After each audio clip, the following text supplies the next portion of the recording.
initiate countdown and press sequence start. Sequence start in 3, 2, 1. Sequence start.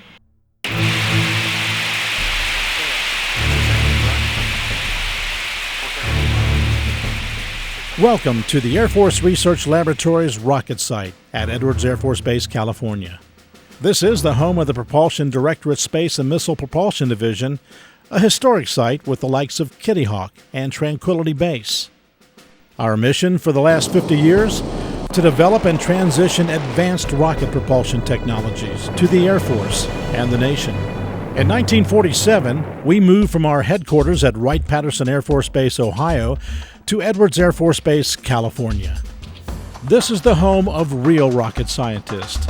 We have over 400 government civilians, military, and contractors on site conducting basic research, exploratory, and advanced development and system testing.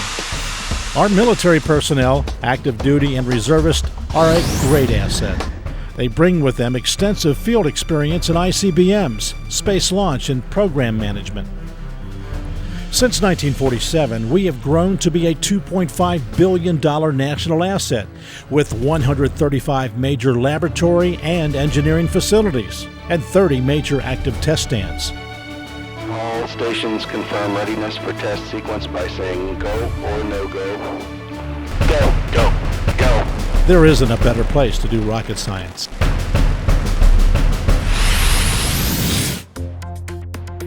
In our bench scale labs, we synthesize and investigate novel new ingredients and materials.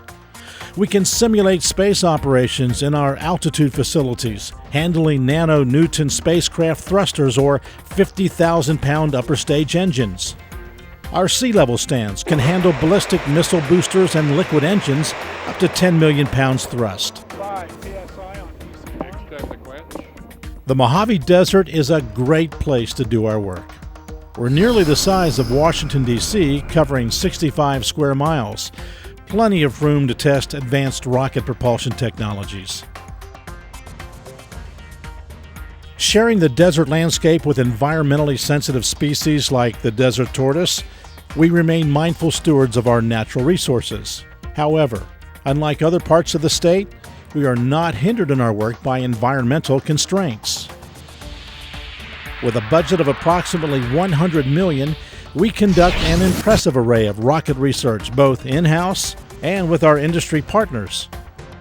In-house, we conduct basic and exploratory research in aerophysics, propellants, and materials application. Two examples of our in-house work are POS and ionic liquids. POS is the first, and to date only, nanostructured hybrid chemical feedstock in existence. We developed POS macromers and POS copolymers in 1993, and now there are over 16 universities and other groups around the world pursuing its incredible capabilities. POS is easily incorporated into polymers and plastics, radically improving the thermal and physical properties of the original material. The applications are nearly endless. We're currently investigating ultra-hydrophobic, water-resistant POS polymers for use in seals and coatings.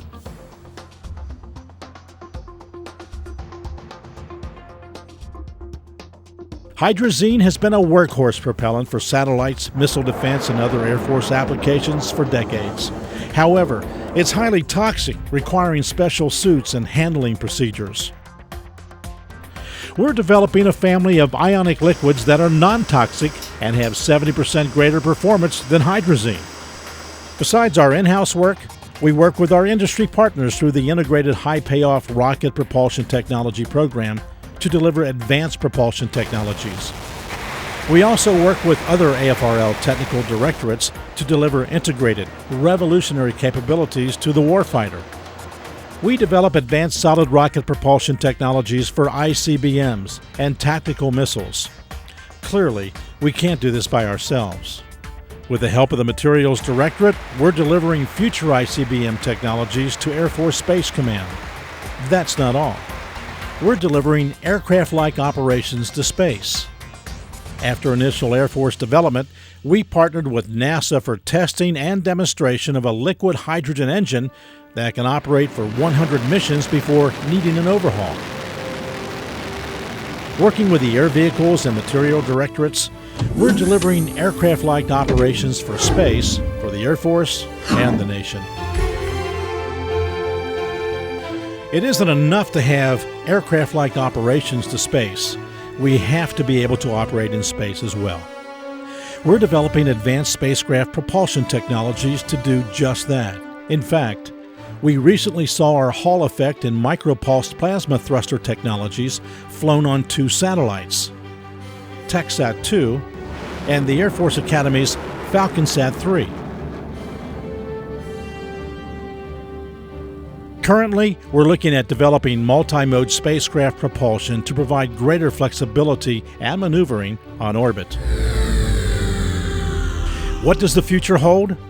Aircraft-like operations to and from space, satellites zipping here and there, being able to reach anyone, anywhere on the globe in minutes. We are the future of rocket science for the nation.